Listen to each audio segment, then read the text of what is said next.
अस्सलाम वालेकुम students, lecture 4.10 के साथ आपके सामने हैं और 20 दिसंबर मंडे का दिन ये पड़ेगा यकीनन।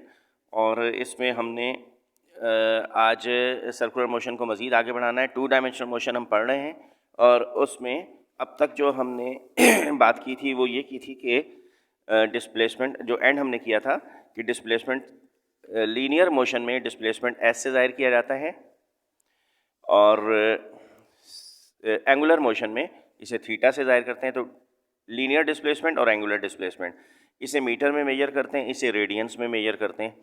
और थोड़ा और आगे आ जाएं, वेलोसिटी को v से ज़ाहिर किया जाता है, एंगुलर वेलोसिटी को ओमेगा से ज़ाहिर करते हैं। तो वी आई होगी लीनियर वेलोसिटी और एंगुलर वेलोसिटी ओमेगा आई से ज़ाहिर की जाएगी। फाइनल वेलोसिटी लीनियर केस में वी एफ से ज़ाहिर की जाएगी और यहाँ डब्ल्यू एफ से ज़ाहिर की जाएगी।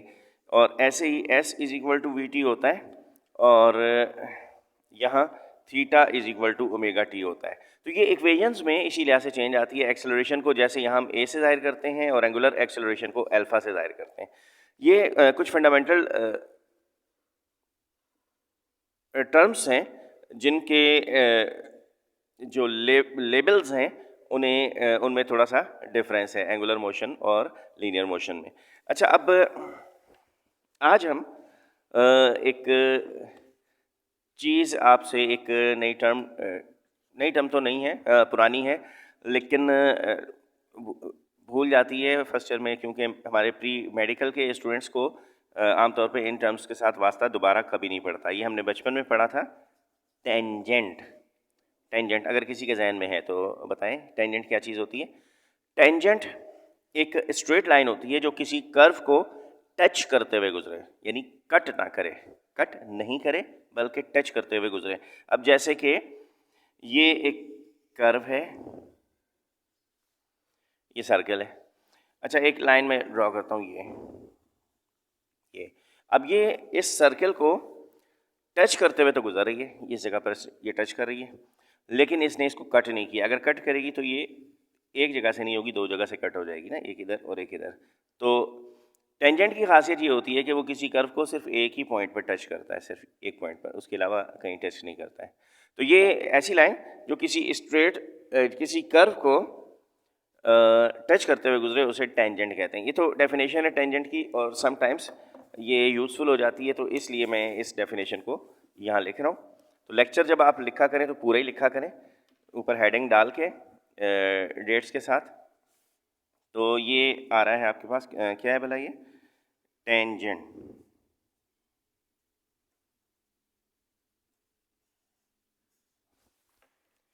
A line which touches a curve on one point is called tangent.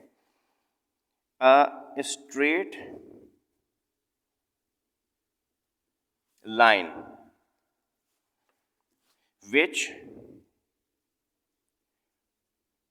touches a curve at one point is called a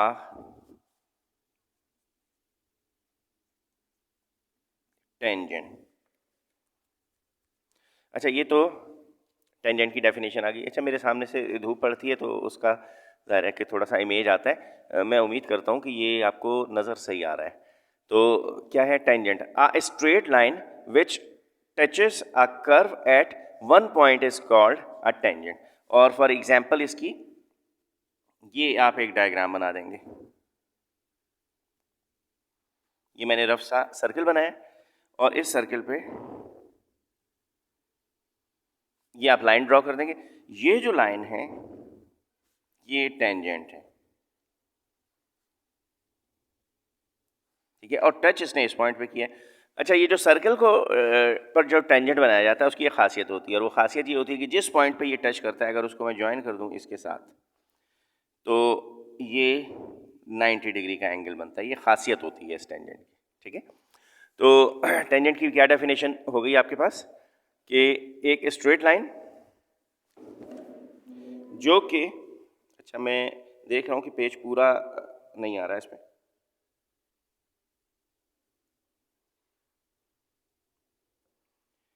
ये अब शायद, हाँ, अब ये पूरा आ रहा है। अच्छा, और एक और मसला भी है यहाँ पे कि धूप आगे आगे शिफ्ट करती है, तो मैं इस टेबल को खींच खींच के आगे करता हूँ। तो ये आ गया। अच्छा, जिस वक्त हम ये लेक्चर कर रहे होते हैं आपके लिए, उस वक्त तकरीबन 8:10 या 8:15 हो रहे होते हैं मेरे पास। तो स्कूल में आके बाकी टीचर्स आते हैं थोड़ा देर से, और आपकी क्लास के लिए मुझे थोड़ा सा जल्दी आना होता है, क्योंकि मेरी क्लास का टाइम 8:15 से 9 बजे तक रखा है। आपको पता ही है कि 9 बजे मुझे हर सूरत में निकल जाना होता है। तो ये तो टेंजेंट आ गया, ठीक। अच्छा, अब इस टेंजेंट क्या डेफिनेशन में दी? Straight line which touches a curve at one point is called a tangent. अच्छा, ये तो सर्कल पर हो गया ना। सपोज कि ये एक पैराबोला है, ये है तो ये भी कर्व, और मैं यहाँ से ये लाइन ड्रॉ कर देता हूँ। ये देखें, ये जो पॉइंट है यहाँ पे ये टच कर रही है, ये टेंजेंट हो गया इस कर्व के ऊपर।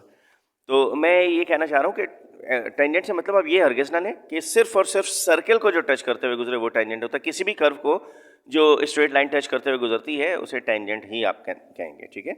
और अब आए थोड़ा सा आगे, टेंजेंशियल वेलोसिटी।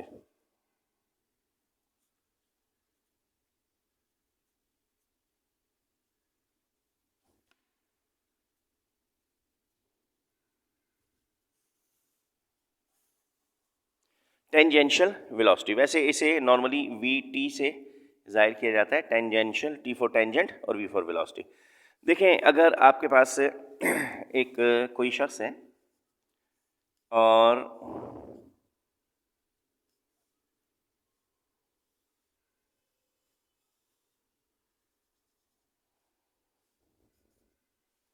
ये इसे आप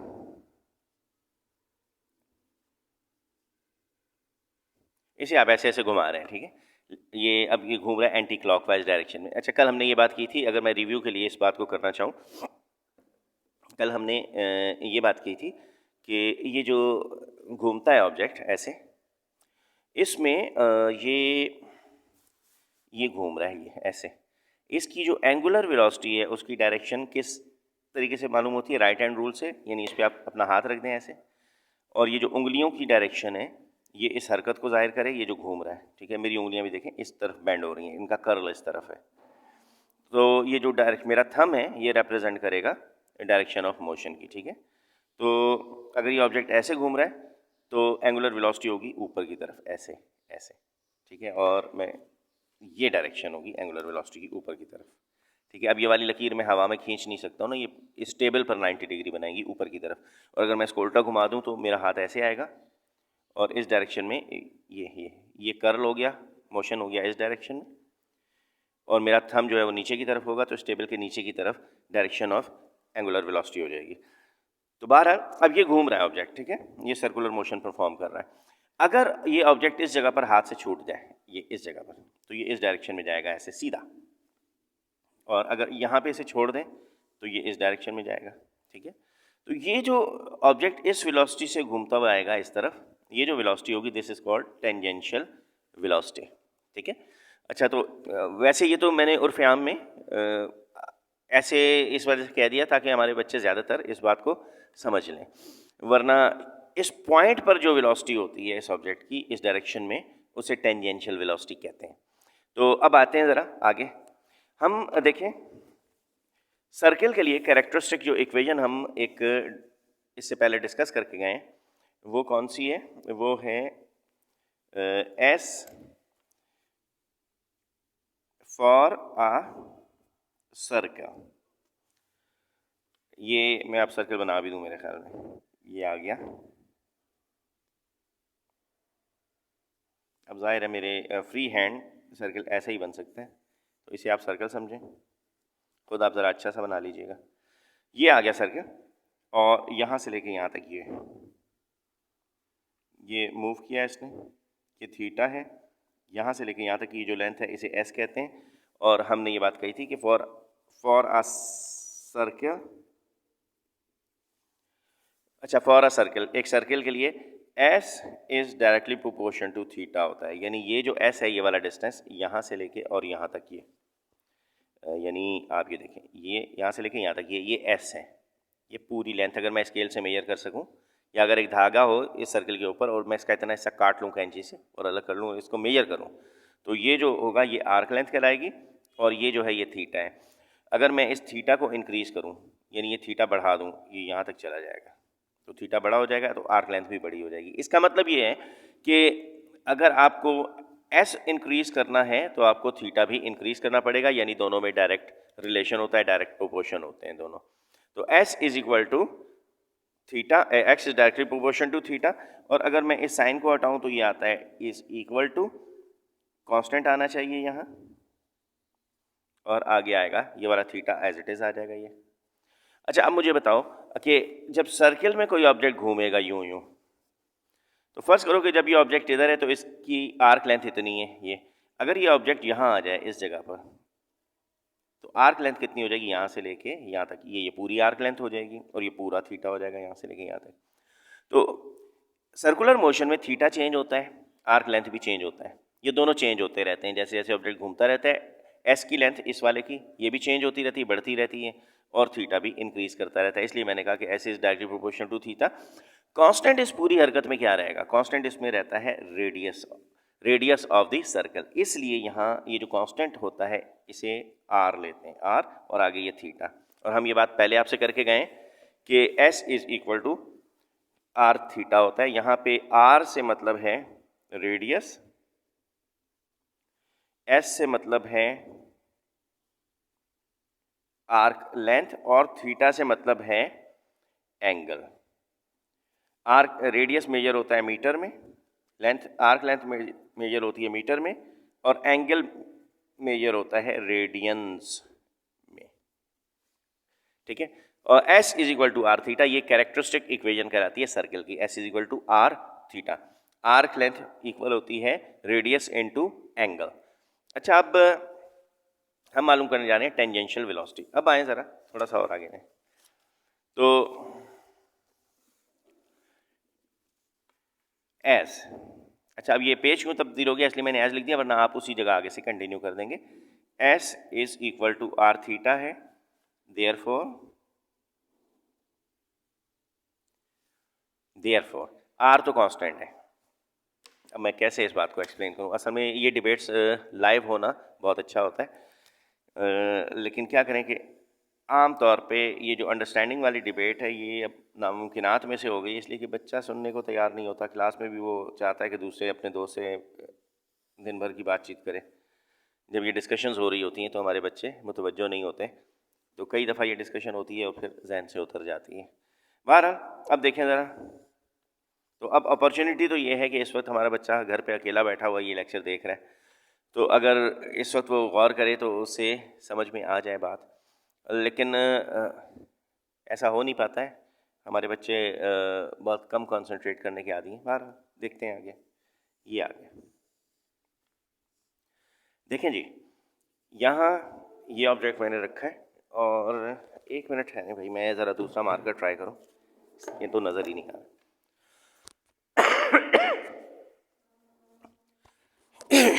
अच्छा अब ये देखें, ये एंगल, ये ऑब्जेक्ट है इस जगह पर और इसका एंगल है 15 डिग्री, मैं फ़र्ज़ कर रहा हूँ 15 डिग्री। 15 डिग्री पे जब ये ऑब्जेक्ट गया है तो इसकी लेंथ, आर्क लेंथ है S1 इतनी। अच्छा मैंने अब इसको और मूव किया ये, और मैं फ़र्ज़ करता हूँ कि ये इस एंगल पे 45 डिग्री के एंगल पे आ गया है, ठीक है। अब ये जो दूसरा ऑब्जेक्ट है, ये जो ऑब्जेक्ट है आगे बढ़ गया और अब ये इतना दूर आ गया, तो अब ये जो इतना दूर आया है यहाँ से लेके इस पॉइंट से लेके और इस पॉइंट तक, ये जो आर्क लेंथ है ये इस S1 से ज़्यादा है, ठीक है। यानी मैं ये कहना चाह रहा हूँ कि जब थीटा कम है तो आर्क लेंथ भी कम है, और जब थीटा ज़्यादा है तो आर्क लेंथ भी ज़्यादा है। मैं ये कहना चाह रहा हूँ कि S is equal to r theta में जब थीटा चेंज करेंगे तो S भी चेंज हो जाएगा, लेकिन क्या आर भी चेंज हो जाएगा? आर चेंज नहीं होगा, क्यों? इसलिए कि आर तो आपने इस कांस्टेंट की जगह रखा है, यानी आप मानते हैं पहले से कि रेडियस कांस्टेंट होता है, सर्कुलर मोशन में रेडियस चेंज ही नहीं होता, तभी तो सर्कल बनता है। अच्छा, अब इसका मतलब है कि S is equal to r theta है। मतलब इसका ये है कि अगर मैं एस में कोई चेंज करूं तो थीटा में भी चेंज होगा, ठीक है। अगर मैं एस के साथ ऐसे लिख दूं तो थीटा के साथ भी ऐसे लिखना पड़ेगा। आर में चेंज की जरूरत नहीं है क्योंकि आर कांस्टेंट है, ठीक है। आसान तरीन जबान में मैं ये ऐसे एक्सप्लेन कर सकता हूं, तो इसलिए मैं यहां लिख रहा हूं, यहां therefore change in S will cause change in theta. तो अगर S is equal to r theta हो तो एस के साथ डेल्टा लगाएंगे तो थीटा के साथ भी डेल्टा लगेगा। आर क्योंकि कांस्टेंट है, इसके साथ इसको लगाने की ज़रूरत नहीं है। तो अब देखें, divide by T on both sides. मैं इधर भी टी से डिवाइड करता हूं और इधर भी टी से डिवाइड कर, दोनों साइड पर टी से डिवाइड कर दिया। अच्छा, delta S upon T, delta S upon displacement upon time, ये क्या होता है? ये कहलाती है वेलोसिटी। अच्छा, मैं इसको ऐसे लिख देता हूँ, R delta theta upon T. ये क्या चीज़ है? ये angular displacement in per unit time. क्या होता है ये डेफिनेशन है एंगुलर वेलोसिटी की, इसलिए इस पूरे की जगह मुझे क्या लिखना होगा? ओमेगा। तो v is equal to r omega. ये लीनियर या टेंजेंशियल वेलोसिटी का फॉर्मूला है, ठीक है। तो अगर आपको किसी घूमते हुए ऑब्जेक्ट की, जो सर्कल में घूम रहा है और यहाँ इसे छोड़ दिया है, तो इसकी अगर ये वाली वेलोसिटी आप कैलकुलेट करना चाहें v, तो ये आर ओमेगा के इक्वल होगी, यानी एंगुलर वेलोसिटी को रेडियस से मल्टीप्लाई कर देंगे तो ये वेलोसिटी कैलकुलेट हो जाएगी। तो ये है tangential velocity of the object. अब थोड़ा और आगे चलते हैं, ठीक है, और हम बात करते हैं किसकी? ये है टेंजेंशियल वेलोसिटी के बाद जो हमें टर्म यूज करना है वो है टेंजेंशियल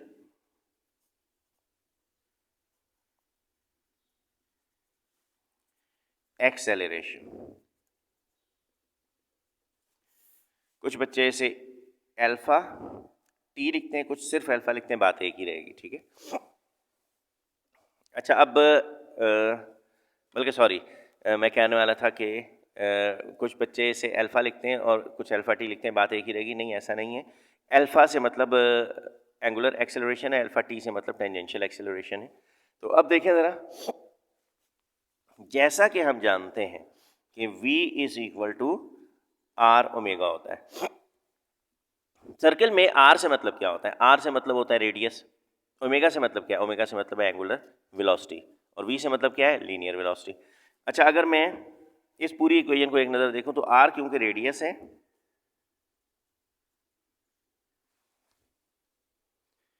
r क्योंकि रेडियस है, इसलिए ये तो रहेगा कांस्टेंट, या मैं यहाँ लिख देता हूँ r एज कांस्टेंट। चलो, r कांस्टेंट है तो इसका क्या मतलब हुआ? देयरफॉर अगर वेलोसिटी चेंज करेंगे तो r तो चेंज नहीं होगा, ओमेगा चेंज हो जाएगा, ठीक है। तो अगर मैं इसमें चेंज करूंगा तो इसमें भी चेंज आएगा। r तो है ही कांस्टेंट, वो हम लिख भी चुके हैं और हमें पता भी है। अच्छा, अब मैं क्या करता हूँ, एक्सेलरेशन लाना है। एक्सेलरेशन लाने के लिए डिवाइड करते हैं by t on both side. t से टाइम होता है तो दोनों साइड पर टाइम से डिवाइड कर देते हैं, तो यहाँ आएगा delta v divided by t। ये इस v को मैंने t से डिवाइड कर दिया और इक्वल r डेल्टा ओमेगा मैंने लिख दिया और इस पूरे को भी t से। इक्वेशन के दोनों साइड पे अगर आप डिवाइड कर दें, एक ही जैसा काम करें, तो कोई फर्क नहीं पड़ता है।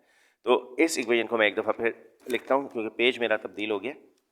तो ये आ गया,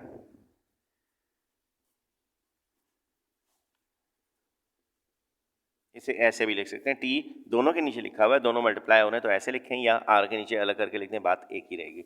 अच्छा, delta v upon T, rate of change of velocity, ये क्या होता है? ये होता है एक्सेलरेशन, ठीक। और ये किसके इक्वल होता है? अच्छा, ये भाई, ये मैं यहाँ अल्फा टी लिख के गया हूँ, इसे करेक्ट कर दीजिए, ये है ए टी। अच्छा, अब आ जाए आर, क्या लिखा मैंने? डेल्टा वी अपॉन टी किसके इक्वल होता है? ए के इक्वल होता है। R is equal to delta omega upon T, इसका मतलब होता है angular velocity, rate of change of angular velocity, और ये किसके इक्वल होता है, इसकी डेफिनेशन हम पहले लिख चुके हैं, ये अल्फा के इक्वल होता है। तो ए, इसे समटाइम्स टेंजेंशियल एक्सेलरेशन कहते हैं, इसलिए इसे ए टी से जाहिर करते हैं, आर इंटू ओमेगा। ये आपके पास टेंजेंशियल एक्सेलरेशन की एक मैथमेटिकल डेफिनेशन आ गई है। ये कुछ फंडामेंटल कॉन्सेप्ट्स हैं नए, इन्हें आप बार बार करेंगे तो आपको लीनियर वेलोसिटी की डेरिवेशन भी आ जाएगी छोटी सी, और एंगुलर इसका जो टेंजेंशियल एक्सेलरेशन है इसकी भी डेरिवेशन आ जाएगी। इसे बार बार जब अपने हाथ से करेंगे तो आप थोड़ा सा यूज टू हो जाएंगे। ये हमारे v is equal to r omega and a is equal to r alpha, ये हमारे पास फंडामेंटल इक्वेशंस हैं जिन्हें बार बार यूज होना होता है। अब सर्कुलर मोशन में एक कॉन्सेप्ट होता है सेंट्रीपिटल एक्सेलरेशन।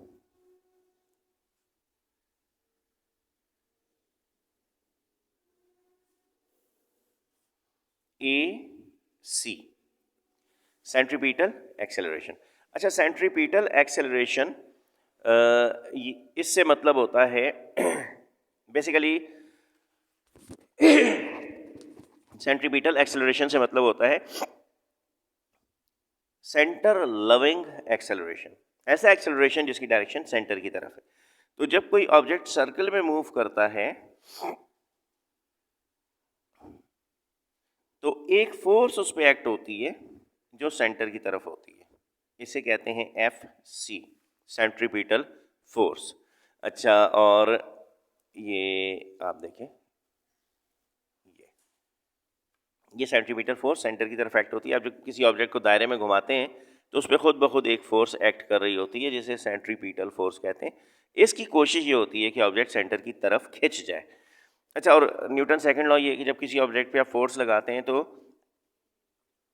उस ऑब्जेक्ट में उस फोर्स की डायरेक्शन में एक्सेलरेशन प्रोड्यूस होता है। तो क्योंकि सेंटर की तरफ एक फोर्स लग रही है तो सेंटर की तरफ एक एक्सेलरेशन भी होगा, इसलिए इसका जो एक्सेलरेशन कहलाता है वो AC कहलाता है। तो मैं इसी लिहाज से फिर ये डेफिनेशन इसकी लिखता हूँ कि acceleration of a body moving in a circle, acceleration of a body moving in a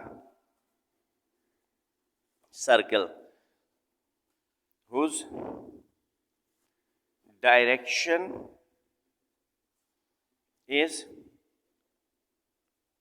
towards center of the circle is called centripetal acceleration. अच्छा भाई, हाथ बहक गया मेरा, तो ये एक्सेलरेशन ज़रा सही करके लिखिएगा। तो क्या है ये एक्सेलरेशन?